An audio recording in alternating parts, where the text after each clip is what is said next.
Are you actually hairless? I mean, the name's there for a reason. Like, even your eyebrows and eyelashes? Oh my. Oh. It's just, you know, I got all the cake. run.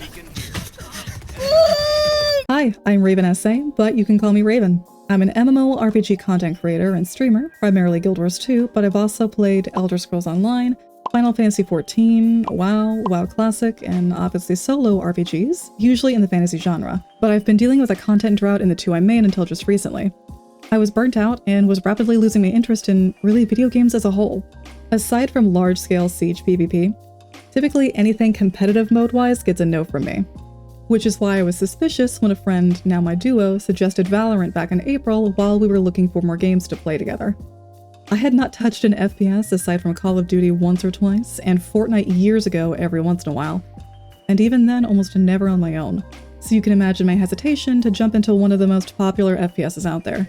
Honestly though, it took very little convincing and I downloaded the game. I did the little tutorial, and then we stayed in the range while he explained the game to me, a handful of the different agents I might want to start out with, and a few tips that could get me started on my way. So I got to work and began feeling a bunch of the agents out. Y'all, when I tell you I do not play FPSs, I mean I refused to leave the range for a while because I was so worried about sucking at it. Like at least a week or two. I do not like other people depending on me to do okay without me having decent experience with that thing. People testing agents in spikes or swifts is still a weird concept to me. I'd practiced aim, movement, abilities, etc., so I knew what it felt like just to use the agents.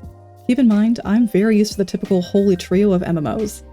Healers, tanks, and DPS. Even within Guild Wars 2 and having blurred hybrids, I expected myself to be a high-burst DPS or healer and didn't know where that would take me in this game.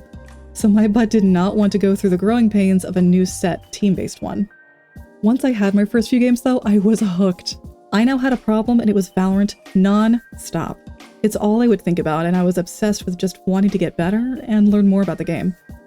My first agent was Phoenix while terribly flashing people, and then I was a Yoru main once I unlocked him, but with slightly less terrible flashing. My first unlock was technically Astra, but I still haven't played her.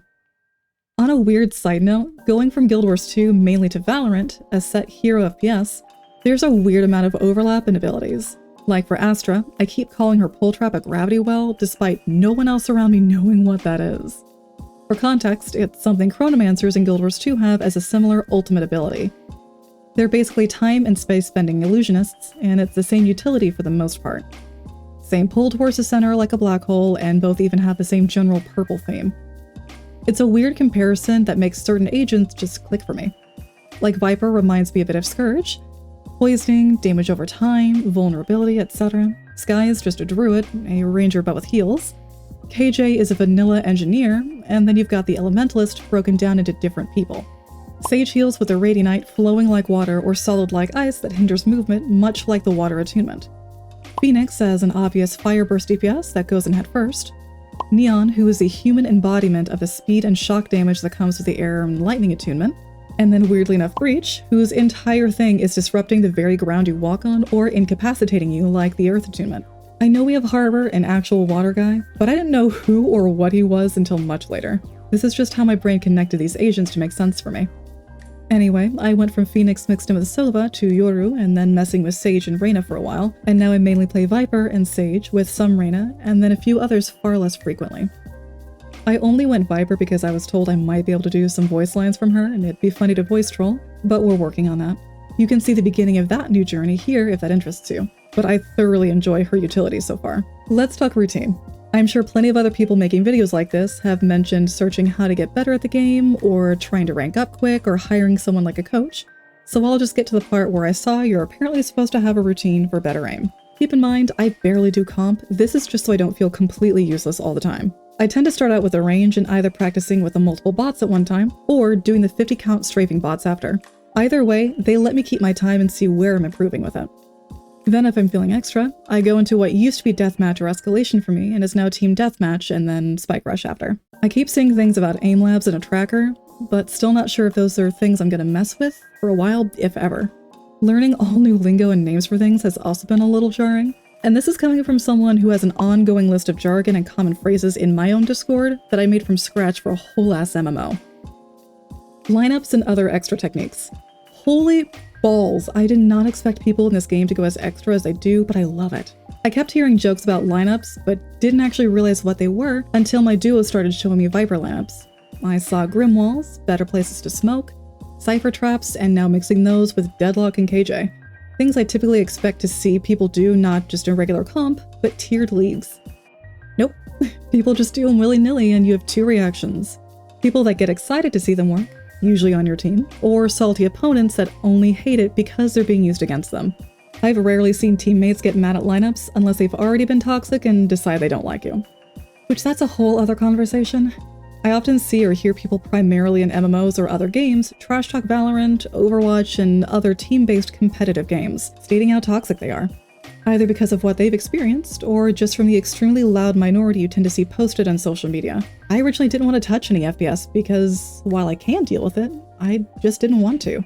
But just like any other game, you're going to see the varying extremes of overwhelmingly positive people, and then the people who are so toxic and miserable, you have to wonder if they're not just masochists in hiding, because boy, do they live and breathe it. Not just kids or teens, but grown adults complaining or putting someone down for no reason. I'll have the occasional one get angry or pointed at me if I mic up in someone's defense, which is fine. I'd rather get it and tune him out or mute him than someone else receive it. That may be its own compilation at some point, but generally, people are fairly nice on the North American servers, and I've honestly met so many incredibly sweet and funny people in this game. And there's just something about being able to vocally connect with people across the country and globe this randomly. Sure, you wander into a game with the occasional talking dumpster fire, but the majority of people are sweet or don't talk at all and just want to play while listening to music. Also, people aren't kidding when they said this is probably one of the thirstiest games as a whole. The amount of people commenting on my voice, or just characters, myself included when it comes to characters, is nuts. Stop having a turbulence! He's just excited. No, you're... What is your voice? No. Viper, don't do this to me. Viper, I'm send on me a a roll. friend request, please. I literally just got back into this game, bro. I believe in you. Can I get your number or can I get your kick has turned into can I get your Discord? Which this can be funny, I've gotten some good reactions from people, especially when doing the Viper voice, but that also comes with some negatives. The sheer amount of people that have caged me into corners among other things after hearing me talk, or just after ignoring them is ridiculous. Things I can't just solve with using a mute button or without just quitting the game and receiving a penalty entirely. I've also seen others pop into streams after constantly commenting on someone's voice after realizing they stream or see the link, and then continue to harass them in their chat. Reporting usually does nothing in the moment. I flat out told opponents where I am and to come get us both or help if they're preventing my gameplay and blocking me in. And aside from not friending someone or reporting them, there's no way to block someone to prevent yourself from being in a game with them or constantly receiving friend requests unlike some others. Which is a little concerning. At least you can't message someone without being on each other's lists, but they're still able to mess with you or sabotage the entire team if you do get queued together. At least the report system seems pretty useful as long as it's not immediately needed, and you do get feedback when someone is penalized. Plus they have a mode where your name is hidden to everyone except anyone you're partied with. But I wish they would add the ability to set statuses or appear offline like other games. There are days where I get bombarded the second I get online or leave a party. It's a similar situation with my duo, and I'm sure tons of other players too. Just that and a block system, please, of some sort. A more fun part of that topic, if you do have a decent mic at all, you're going to get asked if you're a streamer, a TikToker, or if you have a clear voice, a voice actor of some sort. Or you'll get confused for someone else, even if you don't sound even remotely similar at all. The amount of times I've somehow been specifically mistaken for Eka Claire, aka Valorant Mother, is getting to the point of having to use my toes to count them.